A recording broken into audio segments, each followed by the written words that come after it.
siguiente. Tenemos otro ejemplo aquí de prueba de hipótesis también. Voy a hacer esto grande. Ok.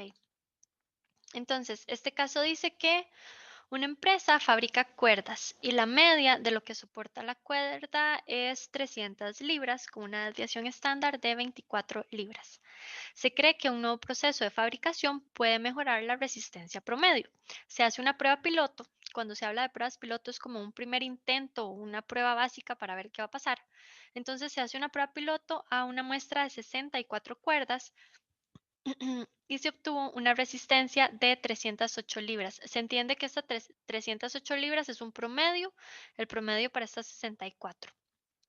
Nos piden que determinemos al 1% de significancia, es decir, al 99% de confianza, si el nuevo proceso mejoró la resistencia promedio a las cuerdas. Este es un poco diferente a los anteriores porque no me dicen como que tengo una teoría de que algo va a pasar o algo así. Pero si lo analizamos, yo lo que tengo es el siguiente escenario.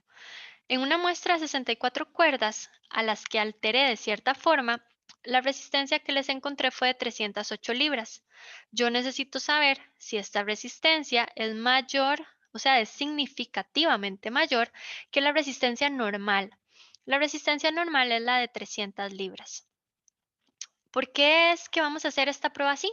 Porque si yo voy a hacer este nuevo proceso de fabricación, yo voy a invertir plata en empezar a fabricar mis cuerdas diferentes. Si yo voy a hacer esa inversión es porque de verdad este valor es mucho más grande que este. Tanto más grande que mis clientes se van a dar cuenta que yo voy a poder decir que mejoré la resistencia a las cuerdas, etcétera. Pero si este valor está tan cerca de este valor que es como si fueran el mismo debido a la desviación estándar, entonces yo no voy a invertir esa plata. ¿Para qué voy a hacer una inversión para obtener una mejora tan pequeña que no se va a notar? Entonces, ¿cómo haríamos o cómo plantearíamos este ejercicio? Diríamos que o el promedio sigue siendo de 300 libras, mu es igual a 300, o el promedio efectivamente es mayor a 300 libras. El promedio mejoró y entonces es mu mayor a 300. Esas son mis opciones. O es igual a 300 todavía o de verdad es mayor que 300. Ahora, aquí hay un detalle y es que esta desviación estándar que me están dando aquí es la desviación estándar de mi proceso actual. Ahorita, cualquier cuerda que yo fabrique en su resistencia tiene una desviación de 24 libras. No tenemos la desviación estándar de la muestra. Vamos a asumir que esto, que es lo que ha pasado con todas las cuerdas que he hecho de aquí hacia atrás, se va a mantener en estas cuerdas que hicimos. Entonces, esa es una desviación poblacional. Le va a pasar a todas las cuerdas, inclusive en las de la muestra. Tengo un sigma conocido para efectos de saber si es S o sigma. Este es sigma. Ok, entonces planteemos el ejercicio. Como les dije, o el promedio es igual a 300 todavía, o el promedio efectivamente es mayor que 300 libras, que es lo que vimos en la muestra. Como el N es mayor a 30 y tengo desviación poblacional conocida, voy a trabajar con Z. El Z calculado es X barra, el promedio de la muestra, menos mu, que mu siempre lo tengo en las hipótesis, entre la desviación estándar, que era este 24 que ya habíamos visto, sobre la raíz de 64, las 64 cuerdas que probé en mi prueba piloto y que obtuvieron este promedio. Si esto lo meten en Excel, cambiando este simbolito por la palabra raíz, les tiene que dar 2,67.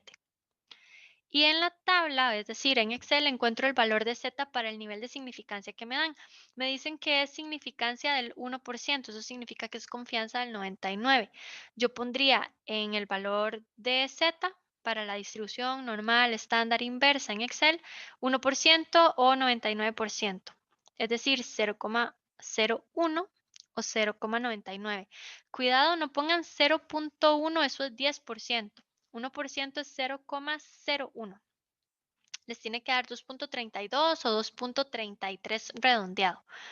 De hecho, creo que es 2,33 ya con el redondeo. Por si lo quieren corregir aquí, revísenlo en Excel y si hay que corregirlo, lo corrigen aquí en su presentación.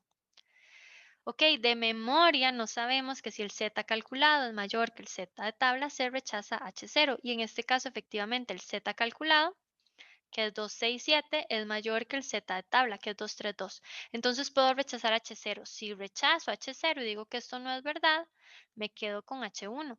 Significa que el promedio de esas cuerdas en la prueba piloto efectivamente fue mayor que 300.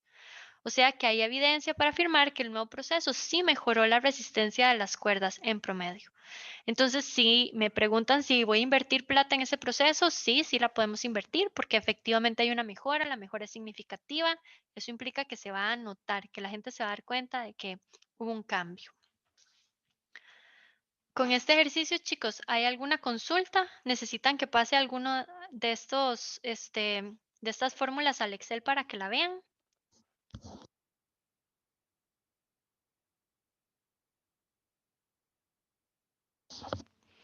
Fíjense cuando vayan haciendo ustedes, metiendo las formulillas en Excel, si algo no les da igual me avisan. Creo que aquí el único detalle es este, que creo que Excel lo va a redondear a 2.33, pero sigue siendo lo mismo. 2.33 todavía es menor que 267, entonces la conclusión va a ser la misma. ¿Vamos bien? Tenemos un ejercicio más. No, mentira, tenemos los errores y después está la práctica. Entonces, hay dos tipos de errores y estos errores se aplican para todas las pruebas de hipótesis. Los estoy viendo aquí en pruebas de hipótesis para el promedio, pero también van a aplicar para las de proporción. La cosa con la prueba de hipótesis es esta, o sea, yo todavía estoy haciendo inferencia estadística. Inferencia significa que todavía estoy viendo la muestra y la muestra la tengo perfectamente bien analizada, o sea, yo en la muestra sé exacto cuántas unidades vi, sé cuál fue su promedio y demás, pero con datos de la muestra todavía estoy tratando de adivinar qué va a pasar en la población. Yo aquí digo que es posible, si esa muestra está bien tomada y todo lo demás, es posible que este promedio efectivamente sea más grande a 300, que el de la población es mayor a 300. Pero siguen siendo aproximaciones, o sea, aquí nada es 100% seguro, es bastante confiable, 99% de confianza es mucha confianza, pero sigue sin ser completamente seguro. Entonces, siempre va a existir riesgo de que no se obtenga el resultado real. Ahora, cuando decimos que hay un riesgo de que la prueba de hipótesis esté mal, no es porque van a meter un número mal en el Excel o en la calculadora y que entonces la prueba le dio mal. No, cuando hablamos de que puede haber un error en la prueba de hipótesis, tiene que ser un error sistemático. Sistemático es un error que se está repitiendo en el sistema. Puede ser un error en la forma en la que se tomó la muestra, que tal vez en este ejemplo de las 64 cuerdas, yo no solo cambié lo que iba a cambiar para el proceso piloto, sino que además cambió otra cosa. Tal vez traje un operario más experimentado o tal vez la persona que manejó la máquina era del proveedor del proceso nuevo, no era uno de mis operarios. O sea, puedo haber hecho algo en la prueba, no en la parte matemática de la prueba, sino en el experimento en sí, en el que cambié algo o arruiné algo, digamos que sistemáticamente. Entonces, si la muestra no fue representativa o si los parámetros que cambié son más de los que yo pensé, podría obtener un resultado equivocado en la prueba de hipótesis. Y hay dos errores que se pueden cometer en una prueba de hipótesis. Uno, el error tipo 1 y el otro es el error tipo 2. Estos de verdad son sus nombres, así de creativos. Entonces, el error tipo 1 es cuando yo rechacé la hipótesis nula, pero la hipótesis nula era verdadera, que esto podría pasar, como en este caso. En este caso yo dije que como z calculado era mayor que z tabla, rechazaba H0. Y entonces, si cuando yo hice la prueba piloto la monté mal, puede ser que este resultado que yo obtuve no sea el verdadero para la muestra o para el proceso nuevo y hay un error entonces en esta prueba. Y entonces yo rechacé H0 cuando en realidad tenía que quedarme con H0 y tenía que rechazar H1 y en realidad ese proceso nuevo no iba a mejorar la resistencia a las cuerdas. Ese es el error tipo 1, rechazar la hipótesis nula a pesar de ser verdadera. ¿Qué tan probable es que esto pase? Alfa. Alfa es la significancia.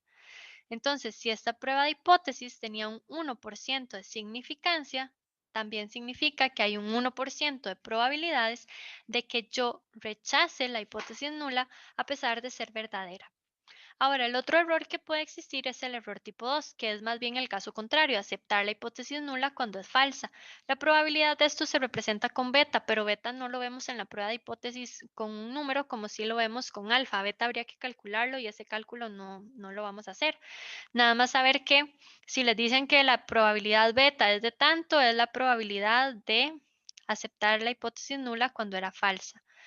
En ese caso sería uno como este, donde yo dije que como el T calculado no era mayor que el T de tabla, no podía rechazar H0 y dijimos que los frascos en realidad seguían pesando los 250 gramos, pero si estoy cometiendo el error tipo 2, de nuevo, si hay un error sistemático en la toma de las mediciones, entonces podría ser que el promedio en realidad no era igual a 250 gramos, sino que efectivamente era mayor a 250 gramos. Yo estaba poniendo más mermelada de la cuenta en los frascos, yo estaba regalando producto o botando producto, entonces tenía implicaciones para la empresa. Y yo no las estoy viendo porque según yo el promedio sigue siendo 250 gramos.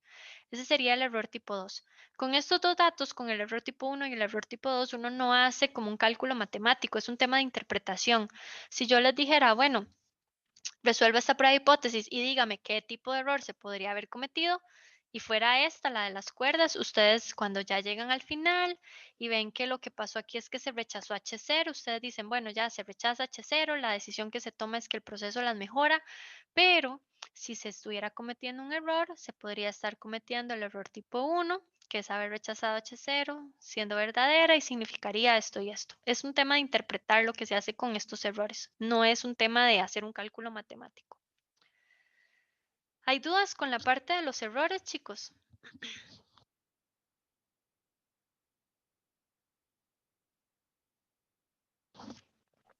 ¿Vamos No, bien? ¿Todo bien? Ok, entonces hemos hecho pruebas de hipótesis para un promedio con Z y con T y vimos los errores. Lo que sigue son las pruebas de hipótesis para proporciones, que solo existen con Z, igual que los intervalos de confianza. Para que no quede todo pegado, voy a dejar de compartir aquí. Vamos a cortar esta llamada, muchachos, y hacemos una última para que tengan el tema de proporciones por aparte, ¿ok?